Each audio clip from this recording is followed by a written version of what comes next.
Bienvenidos sean todos a este programa de Corrupción desde Adentro. Hoy día tengo que hablar de dos temas en particular. El primer tema tiene que ver con la aparición del señor Vladimir Cerrón. Ha aparecido nuevamente en la figura pública con pana y elegancia, disfrutando de su libertad concedida por el Tribunal Constitucional, en un fallo totalmente discutible, privilegiado, irregular, en el que le dan a él la luz verde para poder salir en libertad. Una persona que ya no tiene trascendencia en la política, pero le siguen prestando atención. No pasó la valla y siempre se ufanó en redes burlándose de la justicia. Él, a su tono ególatra, vanidoso, le encanta tomarse fotos, pero viene con la desvergüenza de decir que siempre estuvo en el Perú y que la policía simplemente no pudo dar con él. Y eso es absolutamente inverosímil. El señor Cerrón, de la información que yo tengo, que es fidedigna, estuvo en Bolivia, pasaba a Puno, Bolivia. Lo segundo, no me hagan a mí la estupidez o la mesida de decirme que la policía no pudo dar con él. La policía no lo quiso encontrar. Y el mensaje anticorrupción es ese. No es posible que existan prófugos de la justicia a los cuales la fuerza de la ley no quería encontrar. Y este señor Cerrón ha estado aupado por ambas fuerzas, las de derecha y la de izquierda. Ahora no me vengan a decir lo contrario. Lo sé de buena fuente. En algún momento lo voy a narrar con puntos y señales, pero eso es lo que fue. Entonces, la imagen que se da ante la colectividad con casos como el de Cerrón es decir, que en este país no pasa nada. Tú puedes cometer cualquier cosa, puedes robar, puedes chorear, puedes hacer casos que son evidentemente corrupción y no pasa nada. Si tienes un buen abogado, si el sistema de justicia te favorece, si te apoya algún político, si tienes a alguien que coimee por ti, no pasa nada. ¿Y cuál es la imagen al ciudadano común como nosotros? Que en este país hay impunidad. Y eso es lo que representa la figura del señor Cerrón, que ahora se presenta como una víctima de la persecución política, que ya lo he dicho, en este país no existe. Y el señor Cerrón lo sabe. Él sabe las cosas que ha cometido en este caso. Y bueno, ojalá, y como se está dando, el país se dé cuenta de este tipo de personajes y lo jubile. Y no vuelvan a salir elegidos nunca más. El segundo tema del cual voy a hablar es otra infamia, otra vergüenza, que tiene que ver con la lista de la pendejada. ¿Se acuerdan de la lista de la pendejada? La lista del señor López Aliaga, ¿no? Ahora está primero en las encuestas. Y a mí me parece sumamente anecdótico, contradictorio, incoherente, que todas aquellas personas que golpeaban al Castillo por corrupto apoyen una corruptela como es la candidatura del señor López Aliaga. No importa que el señor López Aliaga se haya tirado la ley, le haya sacado la vuelta a la ley, pero lo importante es que sigan las obras, que el municipio no caiga en las manos de los caviares o la derecha o la izquierda, no importa. Entonces nos reventamos la ley, nos zurramos en la ley para que un personaje como este salga electo. No tiene catadura moral, no tiene autoridad moral. Tanto que habla de principios morales y religión, no tiene autoridad moral para postular y encabezar la alcaldía de Lima. ¿Con qué concha nos va a decir el señor López Aliaga que hay corrupción en unos penales cuando él ha promovido una corrupción en su propia candidatura? Entonces, ¿y la gente de la derecha reflejada en esa candidatura? La gente mayoritaria de Lima reflejada en esa candidatura, no nos quejemos después. No hagamos la finta de que nos revienta la corrupción porque esta candidatura es una candidatura corrupta. Con todas sus letras. Un tipo que no tiene palabra, que dijo que no iba a candidatear en su momento a la presidencia y dejó, que promete cosas que no se pueden hacer, que falta el respeto, que insulta y encima que actúa cobardemente. Porque cuando uno lo pecha, arruga todito. Y estamos hablando de ese tipo de candidaturas para Lima. ¿Esa es la política que queremos? No nos quejemos después cuando este tipo de personajes hagan o permitan la corrupción. Porque me van a decir que el señor López Aliaga no va a cometer porque tiene mucha plata. Ya, ok, check. Pero no permite, no va a permitir. ¿Se ha permitido la violación de una ley? Claro que va a pasar eso. No nos quejemos, no nos hagamos lo del calzón con bobos. ¿La corrupción nos jode? Entonces actuemos en consecuencia. Ese es el punto que yo quiero resaltar. Y finalmente, solamente un puntito. Yo he visto en redes sociales que mucha gente se araña cuando alguien critica a la señora Fujimori, la presidenta del Perú. Las redes, la libertad de expresión, la ciudadanía implica el ejercicio de la crítica, de la incomodidad al poder. Entonces no me digan que no se le puede criticar. Todo aquel que critica a alguien que le parece conveniente es un enemigo del país. Ya pues, ¿de qué estamos hablando? O sea, a mi ídolo no lo critiques, pero al tuyo sí. La misma vara, Coco Castillo, a todos los presidentes, a todos los gobernantes hay que criticarlos, hay que incomodarlos. Esto es corrupción desde adentro. Vamos con todo.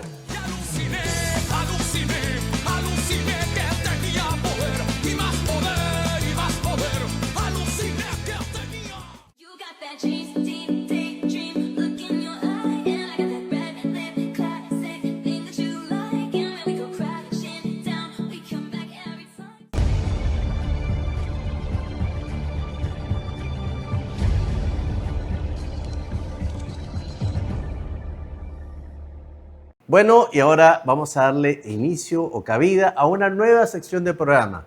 Esta sección se llama El Baúl de la Corrupción, en el que vamos a rememorar viejos casos, casos que están en giro de repente, casos que nos hemos olvidado, porque en este país cada semana se produce un caso nuevo y el tiempo hace que muchos de nosotros nos olvidemos. En esta secuencia vamos a recordarlos y además un llamado a que no se vuelva a repetir y en casos como este, preguntar en qué está. Vamos con el baúl de la corrupción, primer episodio, caso Susana Villarán.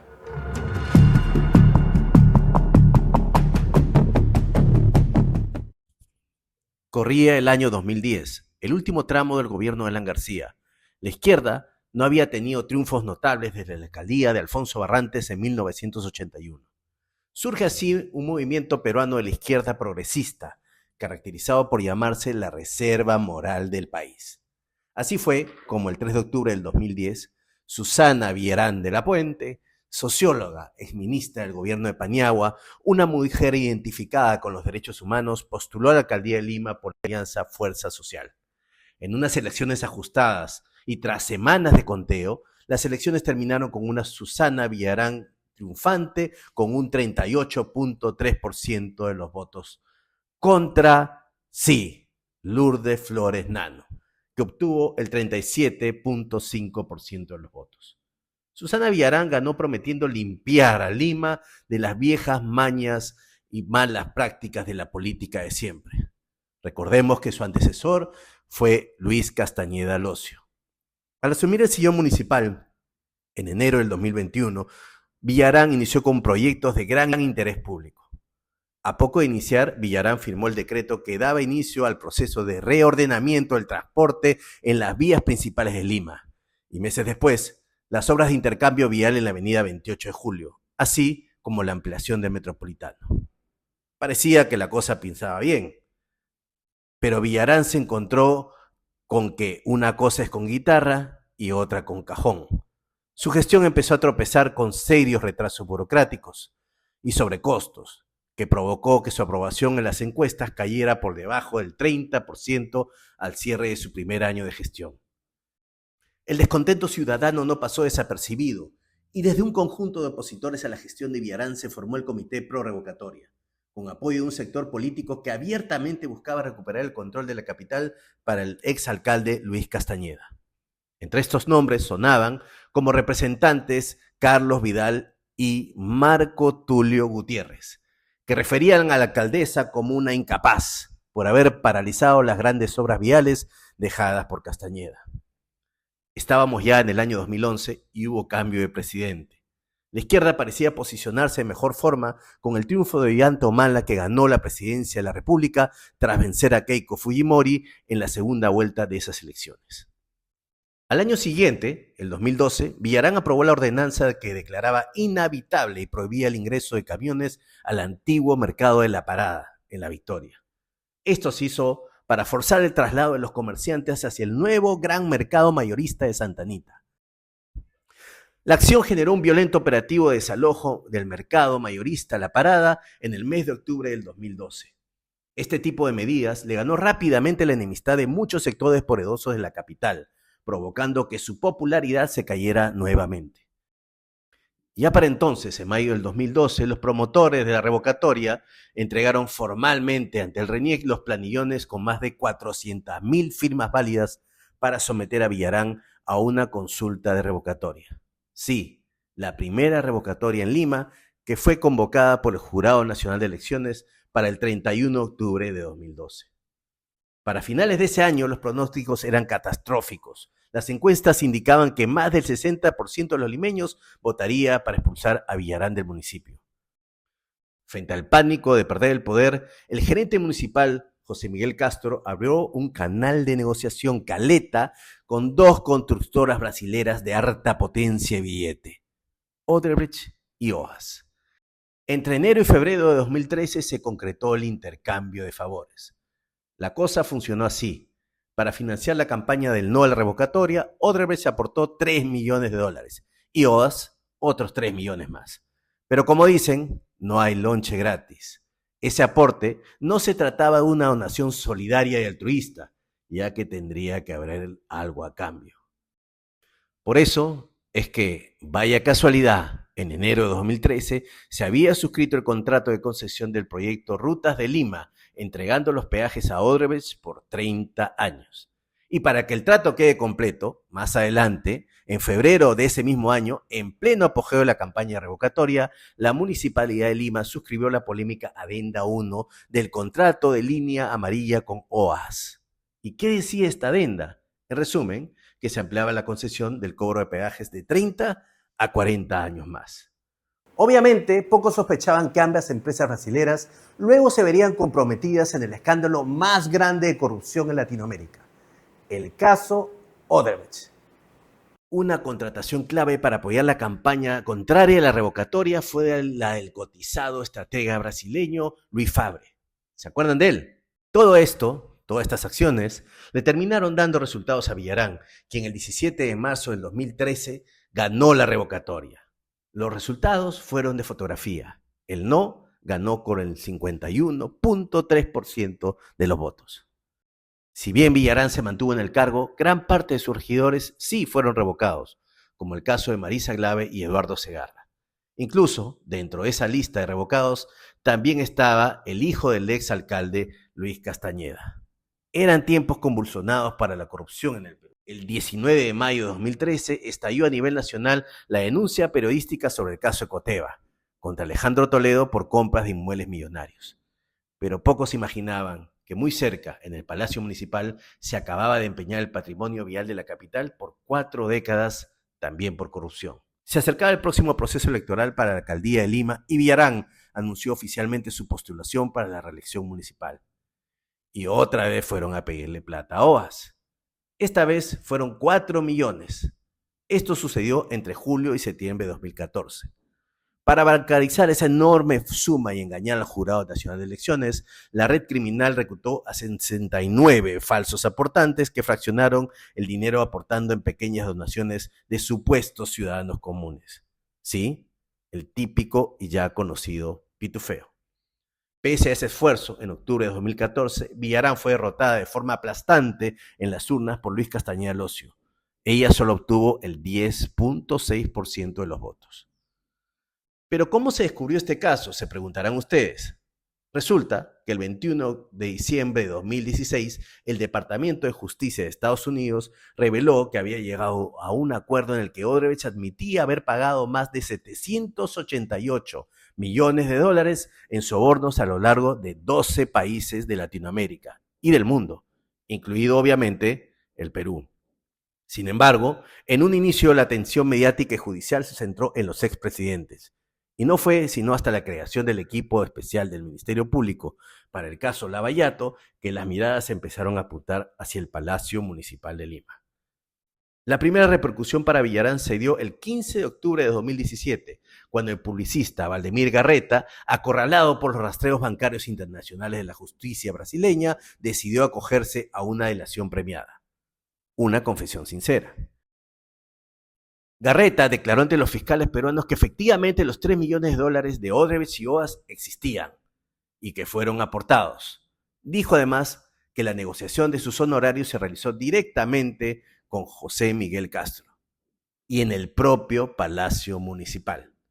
Entre noviembre de 2017 y marzo de 2018, los fiscales peruanos ejecutaron registros e incautaciones de computadoras en la vivienda de Susana Villarán en Miraflores y en las oficinas de Castro. Fue en ese periodo también donde la Fiscalía descubrió el aporte de los 69 falsos aportantes. Para ese estratagema se realizó una hábil labor de suplantación de los datos de identidad de las personas. Dentro de esta fase inicial de investigación preliminar, la justicia fue algo, digamos, benigna con Susana Villarán, ya que en el año 2018 el Poder Judicial negó el impedimento de salida del país solicitado por el Ministerio Público y solo le impuso algunas reglas de conducta.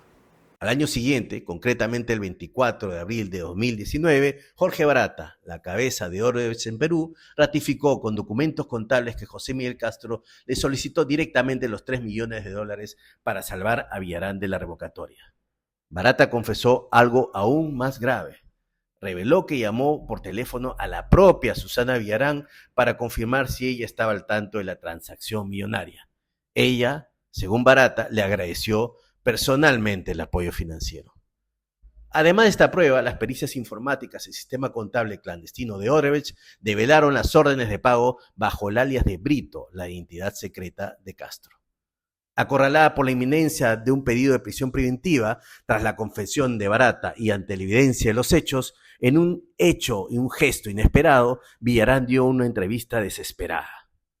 Susana Villarán admitió públicamente lo siguiente: siempre supe de los aportes de las empresas brasileras para la campaña del no, pero aclaró, intentando justificarse, que lo hizo para salvar a Lima de las mafias. 3 días después, el 14 de mayo de 2019, el juez Jorge Chávez Tamaris dictó contra Villarán 18 meses de prisión preventiva, que luego fueron ampliados a 24 meses más. Pero la pandemia del COVID terminó favoreciendo a Villarán, ya que en mayo de 2020 la primera sala penal de apelaciones le varió la prisión preventiva por arresto domiciliario en su departamento de Lurín debido a su vulnerabilidad médica. En agosto de 2022, la Fiscalía presentó acusación contra Villarán por 29 años y 8 meses de prisión por los delitos de asociación ilícita, lavado de activos, colusión, falsa declaración y falsedad genérica. Y además pedía que pague una reparación civil que superaba los 11 millones de dólares. El año 2025 marcó el inicio del esperado juicio contra Susana Villarán, juicio que comprende a más de 20 acusados y aproximadamente 300 testigos. Villarán hoy se encuentra con impedimento de salida del país. Lima espera que se acabe este juicio, que avance rápido y se dé un precedente y que el delito, sea de donde venga, se castiga siempre. Dicho esto, se cierra así en los estrados judiciales y ante la mirada del país el ciclo de la autoproclamada reserva moral, que prometió transformar la política limeña y terminó convertida en una de las páginas más emblemáticas del caso de Lavallato en el Perú.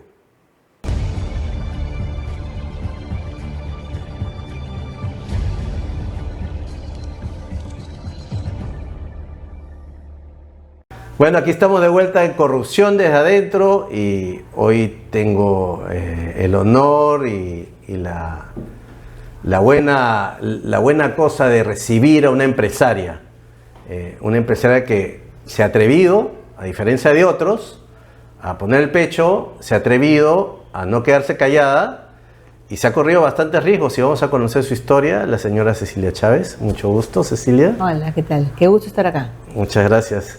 Gracias por aceptar la invitación. Cuéntame cuál es tu razón, tu raíz empresarial, digamos, ¿no? Ya, bueno, la raíz empresarial, yo creo que yo soy una emprendedora nata, pero creo que todo el emprendedurismo nace de una necesidad, ¿no? Ya. Y la necesidad porque el emprendedor arriesga, Claro. el emprendedor es un ser que sacrifica mucho, ¿no? Correcto. Sacrifica tiempo, sacrifica lo que tiene con el afán de surgir. Entonces, en mi caso, parte por una necesidad. Yo fui madre muy joven, a los 16 años, tenía que mantener a mi hijo. Wow. Entonces, no podía estar en una zona de confort, Correcto. porque no venía de una familia que se podía dar ese lujo. Entonces, y ahí nace, ¿no?, la idea de lo que hacen todos los emprendedores peruanos, Correcto. ¿no? O sea, yo escuché hace poco que Perú es el país más emprendedor, no porque quisiera ser emprendedor, sino porque la vida te obliga a emprender, ¿no? Es el país más empresario del mundo. Claro. Yo trabajaba en un banco. Si a mí Ah. me hubieran pagado lo que yo necesitaba que me paguen, no me hubiera movido nunca, Lógico. porque yo era feliz, tenía todas las comodidades que te puede dar un banco en esa época, pero no me alcanzaba, ¿no? Entonces ahí es donde uno gira y dice, voy a emprender. Y en esta vida del emprendedurismo acá en Perú, te topas con mil cosas, ¿no? Porque a través del tiempo uno dice, bueno, cuando uno empieza, uno no es muy formal, pues, ¿no? Lógico. Entonces vas pasando todo un proceso, ¿no? Hasta que después tomas conciencia, te formalizas, y todo es un proceso, ¿no? Pero a través de los años, ¿no?, yo creo que el emprendedor, desde el más chiquito hasta el que se puede haber vuelto empresario, ha pasado por un proceso decadente total del tema que tú hablas, ¿no? Sí. El tema de que te tienes que enfrentar. La gente dice, oye, pero ¿por qué el empleo informal crece y por qué uno sigue estando, pues, en un nivel bajo la napa, ¿no? Claro. Porque ¿por qué no sale? Y es que es costosísimo salir. Lógico. Es costosísimo tener planillas regulares, es costosísimo ser empresario, porque te cae todo encima, ¿no? Sí, ahora me vas a contar. Tú eres dueña de la Granja Villa. Sí, ¿Desde cuándo tienes ese negocio? desde el 2002. 2002. ¿No? Y antes nosotros hemos tenido locales de entretenimiento familiar, que por diferentes cosas, nosotros siempre pensamos que el entretenimiento, que es lo que nos mueve, nosotros realmente lo que hacemos, tenemos una pasión por esos momentos felices, ¿no? Experiencias Por supuesto. felices que quedan en las familias, ¿no? Entonces, nosotros veníamos de un negocio que era locales dentro de Mall, como Moy, que era la franquicia que nosotros compramos en esa época, pero no era muy inclusivo, ¿no? Porque ahí tú ibas, comprabas una tarjeta, si tú tenías 100 soles, tu hijo jugaba una hora, pero si tenías 10 soles, tu hijo jugaba, pues, 5 minutos. Claro. Entonces nosotros queríamos algo más inclusivo, donde tú pudieras, por lo menos una vez al año, porque en Granja Villa tú eres igual siempre. La diferencia de clases sociales es Claro. porque tú puedes ir una vez al año, el otro puede ir 10 veces en un año, ¿no? Pero el día que tú vas, todos son iguales. Entonces, y así fue. Nosotros veníamos de ser, digamos, muy profesionales en el tema de entretenimiento, pero queríamos algo más inclusivo y bueno, la Granja Villa estaba quebrada, se vendía en el año 2002 y nosotros Tú tomas el negocio. tomamos el negocio que estaba quebrado en esa época. Claro. Y bueno, en esa época vendimos hasta nuestra casa, ¿no? Nos Claro, mudamos. con todo. Con todo, hasta todo. Eso Y es lo que nos no ve la mudamos ahí. gente, ¿no? Entras. Y nos mudamos ahí a las oficinas, estuvimos ahí largo tiempo. En la mañana mi hija me dice, yo me despertaba, la mejor diversión, escuchando la música, ¿no? Y como tú dices, es algo que la gente no ve. La gente cuando ve un negocio dice, ese es un empaquetado que llegó así. Lo he heredado. Pero no, sí. ¿no? La granja, Lo cuando compró nosotros la hecho. tomamos, tenía 15.000 metros, ¿no? Ahora Claro. tiene 40. O sea, ha habido todo un camino. Y ese es el emprendedor, ¿no? O sea, nosotros nunca, siempre reinvertimos, siempre vimos porque sea lo mejor, enamorados de local, enamorados de que cada día sea más lindo. Y ahí ¿Cuál ha sido la experiencia con el Estado? ¿Qué ha pasado? Mira, imagínate, ¿no? De 2002 al 2026. Claro. 24 años. Entonces, ¿qué es lo que yo he visto que esto ha ido, digamos, modificándose? Ujú. La Granja Villa es un parque. Ok. Y yo soy parquera desde hace mucho tiempo. Entonces yo viajo mucho y veo cómo son los parques en el mundo, ¿no? En el Perú hay una competencia. Las municipalidades quieren tener parques propios, todas. Ya. Entonces tú te preguntarás, ¿y por qué quieres tener parques zonales? ¿Para qué quieres tener diferentes parques en cada municipio? Y eso es porque lo que tú das en un parque es comunidad, Claro. lo que tú das en un parque es unión, ¿no? Pero acá los parques zonales, pues tú preguntarás quiénes quieren ir a un parque zonal, claro. ¿no? Ya. Pero la idea de hacer los parques zonales definitivamente fue por esa razón, ¿no? Porque lo ven como un tema político. Ah, ya. Y eso lo aprendí yo a ver en el tiempo, Claro. ¿no? Porque al comienzo no era así. Nosotros hemos estado años trabajando en Chorrillos, tenemos otro parque en Comas, y bueno, también tenemos locales en diferentes centros comerciales, pero esto se desarrollaba de una forma normal. Yeah. Nosotros veíamos que abrían, ¿no? Pero fue un tema normal. Pero en los últimos años nos fuimos dando cuenta que éramos un botín político, pues, ¿no? O sea, si quieres hacer un evento, ¿dónde lo haces? Claro. Si tú quieres, no sé, que la gente te agradezca, ¿a dónde los invitas? Claro. Ajá. ¿Me entiendes? Ya. ¿Y qué pasa? Un parque como el nuestro siempre tiene un aforo mucho mayor, porque un parque vive de sábados y domingos. Lógico. Entonces, de lunes a viernes, ¿qué haces? Tienes aforo, Ujú. no lo ocupas. Las máquinas están ahí, tú lo puedes hacer funcionar. Claro, es un costo hundido, digamos. Está unido. Claro. Entonces, bueno, para mí, ¿no? Yo uso, bueno, menos luz, menos, pero la autoridad no lo ve así, no ve ahí el parque, entonces yo puedo invitar a quien quiera, ¿no? En un momento dado. Ah. Entonces es un tema, no es lo mismo un local pequeño, ¿no? Claro, claro. Un local donde puedan entrar 1.000, 2.000, 3.000, 4.000 personas, Claro. es atractivo, ¿no? ¿Y cómo fue el episodio del cierre? ¿En qué gestión fue? El episodio del cierre fue una marca para nosotros, o sea, porque nosotros hemos pasado, como todos, alcaldías de diferentes tipos, ¿no? Sí, no. Y tú Y sabes, Chorrillos es y un Chorrillos, lumpen. Lo voy a decir Pero- con toda su letra yo. pero nosotros nunca habíamos sido molestados por la autoridad, en el sentido gravemente, ¿no? Todas las municipalidades tienen sus temas, Sí. todas, y no nos vamos a poner acá a hacer más papistas del Papa, todas, pero hasta la última gestión nosotros nunca, jamás habíamos recibido, digamos, presiones, ¿cómo te podría decir? Personales o presiones, digamos, específicas, ¿no? Hasta la última gestión. En la última gestión ha habido digamos, nosotros nos hemos sentido así como extorsionados, se podría decir, por la autoridad. Lo estoy diciendo yo, para que no se metan sin ningún problema. En el sentido de que nosotros somos clarísimos en que la empresa cumple un rol. Yo trato de ser lo más eficiente, cumplo con todo lo que a mí me piden. Tengo que pagar sueldos, Por una supuesto. planilla regular, ¿no? Y pago mis impuestos. Y pago todos los impuestos, no solamente al Estado, sino los que la municipalidad me pide. Y los pago durante toda nuestra estancia en Chorrillos. Hemos pagado el pago anticipado porque siempre hemos pensado que la municipalidad es nuestro socio. Claro. En el sentido, tienes que hacer parques, jardines. Pero por supuesto, Entonces, le conviene, ¿no? ¿Qué pasa? Nosotros nos decían, ya es el tiempo del pago, nosotros pagamos al año el Anticipado.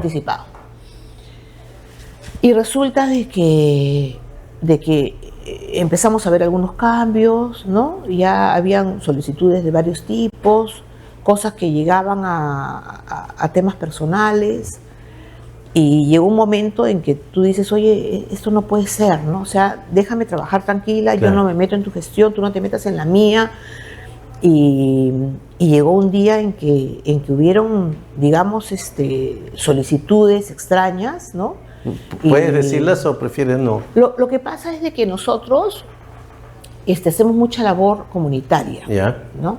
Y esta labor comunitaria que hacemos nosotros es porque nosotros residimos en un distrito. Claro. Entonces nosotros tenemos que devolverle al distrito, digamos, la estancia. Por supuesto que pagamos los impuestos a la municipalidad, pero los que nos dan la vida son los vecinos. Entonces nosotros tenemos que hacer muchísima gestión en cuanto, por ejemplo, a los mejores estudiantes. Entonces hacemos mucha gestión social con los diferentes personajes que existen en la comunidad.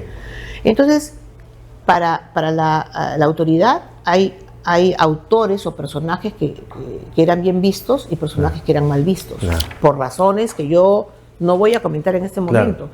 Pero nosotros no estamos en ese momento, ¿no? Entonces, por ejemplo, había un evento y me decían, oye, entradas, ¿por qué es un evento? ¿Qué sé yo? Del Día del Niño, del Día de la Mamá, del Día del esto que vamos a premiar. Y si para nosotros es un evento que vale la pena porque es chorrillano, porque es, digamos, gente amiga, el Cerro Las Delicias, el Cerro San Genaro, ¿no? Gente que no tiene la opción y yo puedo regalar esas entradas, la hago. Entonces acá había un tema como que no podía direccionarlo por otros lados. Se tenía que direccionar solamente por una gestión, ¿no? Entonces ahí empezaron los roces. Claro, digamos. Es una especie de cliente, no lo va a decir Cecilia, para que no se meta en líos, lo voy a decir yo, es una especie de clientelismo. Entonces, entonces un momentito, ¿no? Claro, tú dijiste no. Un momentito, o sea, nosotros tenemos cada uno su rol, ¿no? Y yo, como mi rol como empresaria también es hacer esa parte, ¿no? Y yo misma, yo voy a los eventos, hay una maratón, yo voy, premio, o sea, es normal. Y entonces empezaron a venir ciertos pedidos de que a ciertos lugares no se podía, ¿no? No se podía dar digamos, las entradas. Y yo no lo entendía, pedimos explicaciones, no había una explicación real. Y ahí empezaron las hostilidades, ¿no? Entonces empezaron a llegar gente para revisar las instalaciones. Vamos a un corte para entrar a esa parte de frente. Vamos a un corte y volvemos.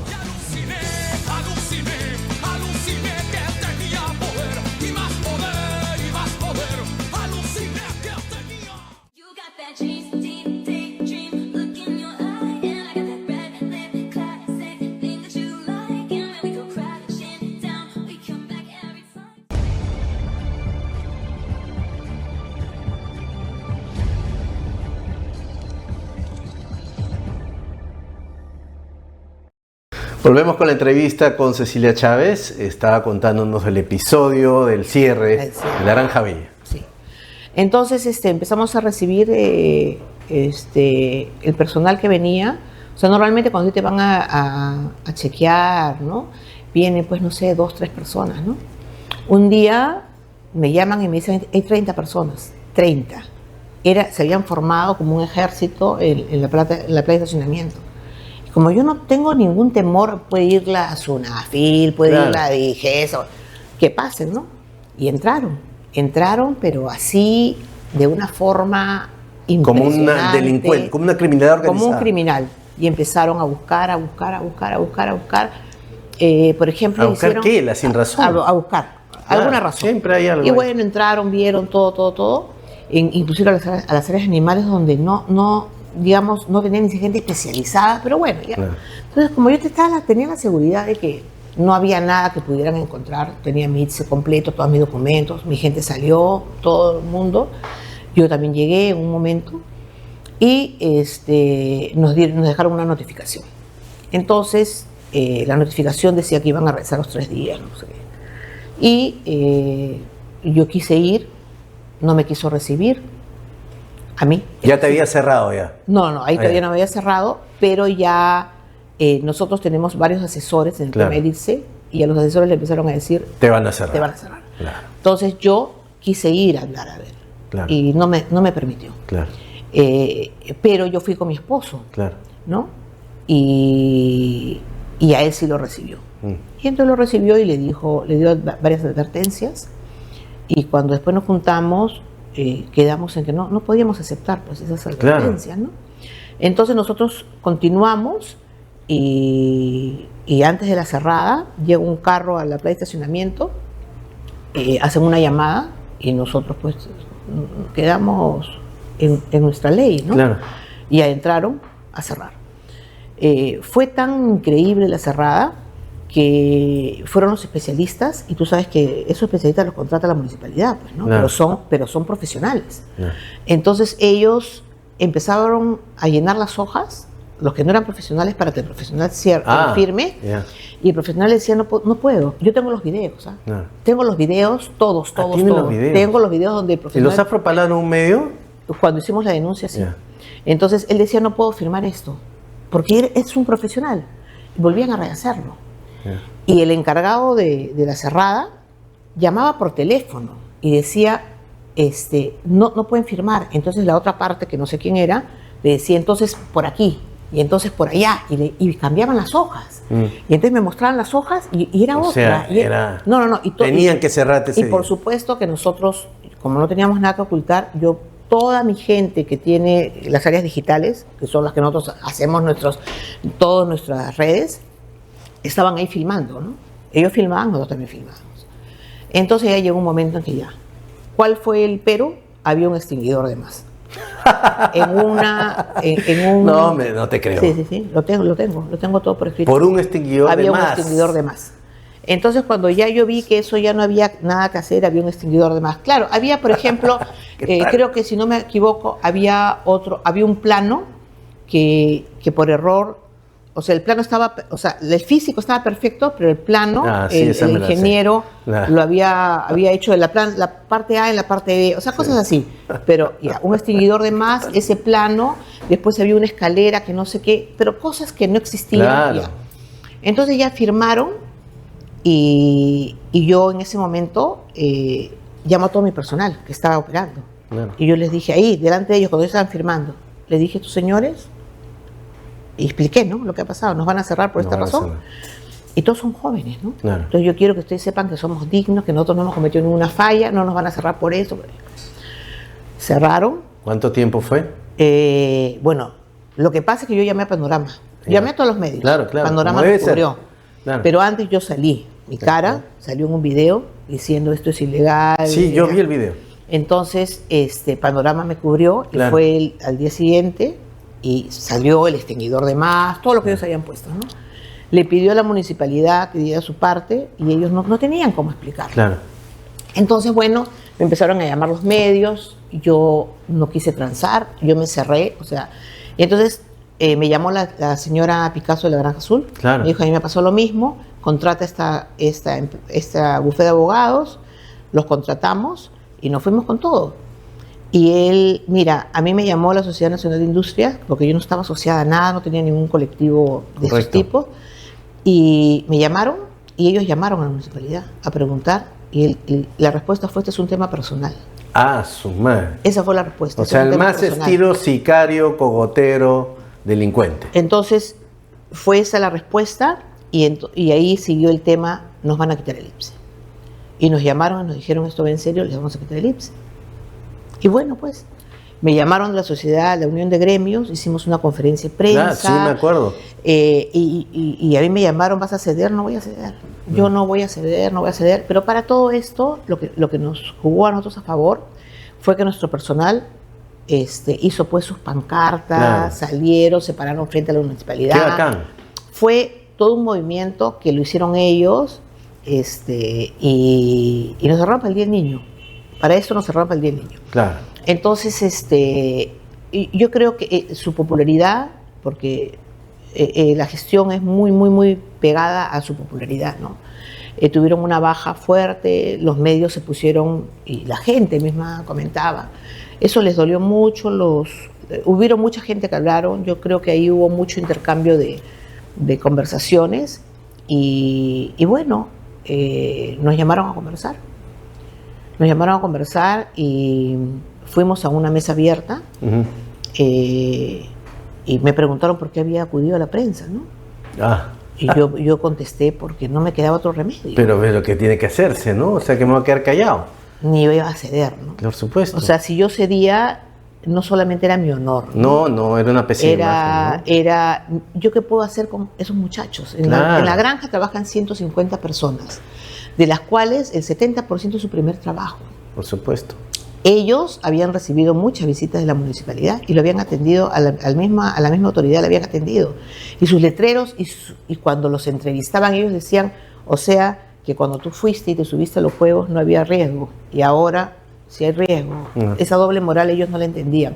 Y yo no podía permitir que ellos se quedaran con eso, ¿no? ¿Y en qué terminó al final? ¿La municipalidad retrocedió? Al final hubo ahí, o sea, los abogados también cumplieron una labor, porque ellos ya habían hecho lo de Granja Azul. Entonces ahí hubo una compaginación de que nos iban a poner una multa, creo que por el extinguidor de más o por lo que no sé qué. Un jalón de oreja. ¿No? Entonces ya nos ponen la multa y no hay problema con el ITSE porque realmente no había problema y abrimos de nuevo, ¿no? Abrimos después del Día del Niño. Entonces nosotros hacemos ahora una conmemoración a que el domingo siguiente al Día del Niño es el Día del Niño de la Granja Villa, recordando que nos cerraron siempre lo más por nada. Y que nosotros no podíamos permitir que eso podría llegar a transar de alguna forma, ¿no? Por supuesto. Porque no se puede hacer. Si nosotros permitíamos eso, ¿qué iba a pasar después? Sí, no, ya toca todo, ¿no? Entonces ese fue el problema. Te felicito, Cecilia, de verdad. Ahí vamos. Te felicito. Eso es lo que le falta a muchos empresarios en este país, que no lo voy a decir porque hay una dama presente, pero ya saben a qué me refiero. Y sé que el señor Velasco quiere lograr una reelección. Me dicen que está de jefe de seguridad. Me he enterado yo, ¿no? Y espero que no voten por él. Así lo digo abiertamente. Porque ese tipo de alcaldes son los que cogotean a los empresarios y los terminan cerrando por las puras, porque no ceden, porque no pasan por caja, como otros empresarios sí lo hacen. Quiero agradecerte, Cecilia. Las puertas de este modesto programa están a tu disposición. Y además agradecerte por atreverte a hacer lo que otros no se atreven a hacer. Grandes empresarios yo he visto que al final mandan a sus emisarios y terminan transando con las municipalidades. Ojalá que la Granja Villa le vaya muy bien y que siga prosperando, porque esos son los negocios que valen. Trabajamos con muchos chicos y hay que hacer algo por el país, ¿no? Por supuesto. Entonces como empresa, no podemos permitir que eso pase.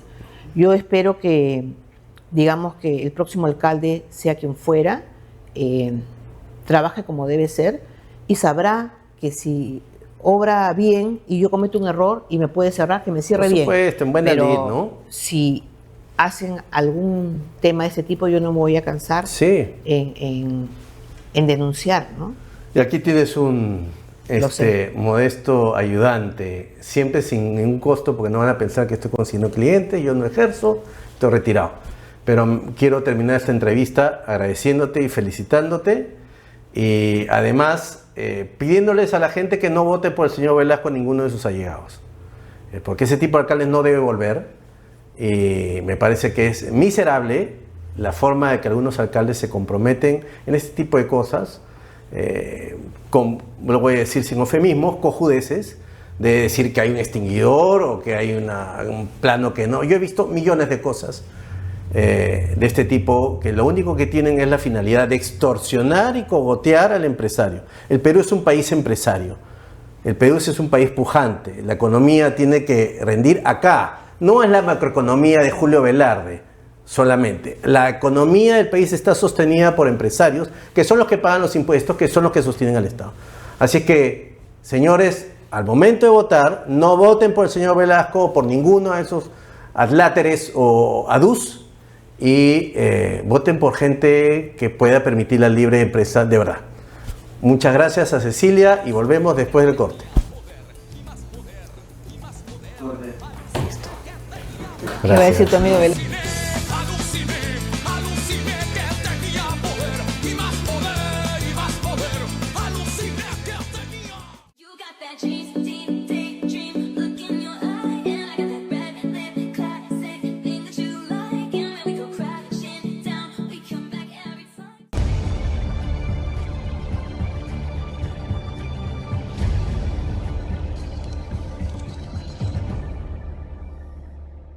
Bueno, llegamos así al final de este programa de Corrupción desde Adentro, un programa más, un programa menos. Espero que lo hayan disfrutado. Estamos tratando de variar algunas cosas para la dinámica y hacerlo más móvil, más ágil, más intrépido, más allá de lo que yo pueda decir o hablar. Y no se olviden de siempre escribir al corruptofono, que va a salir en pantallas. Ahí está, 903-235-988. El corruptofono recibe todas las denuncias que ustedes tengan, háganla llegar. Estamos avanzando con las denuncias, el caso de Magdalena, las pistas galleta, en fin, y las denuncias que nos pueden hacer llegar. Acá ha habido en esta entrevista una denunciante, una persona que está activa en eso. En el anterior episodio estuvo el señor Fernando Sillonis, que también es otro denunciante. Y creo que este país tiene que motivar que haya más denuncias y menos silencios, porque lo que está pasando es que nos estamos quedando callados, nos estamos haciendo los locos, nos estamos alineando y al final del día la corrupción está triunfando. Entonces, el corruptofono está para ustedes, para recibir todas sus denuncias y al final de esto podamos tener una lucha contra la corrupción real y sincera. Y a ti, sí, a ti corrupto, no te olvides, te estoy mirando, los estamos mirando. A todos aquellos casos que se dan en el Perú, de provincia, de Lima, de cualquier tipo de entidad, los vamos a atrapar. Nos vemos en el siguiente capítulo de Corrupción desde adentro. Chao.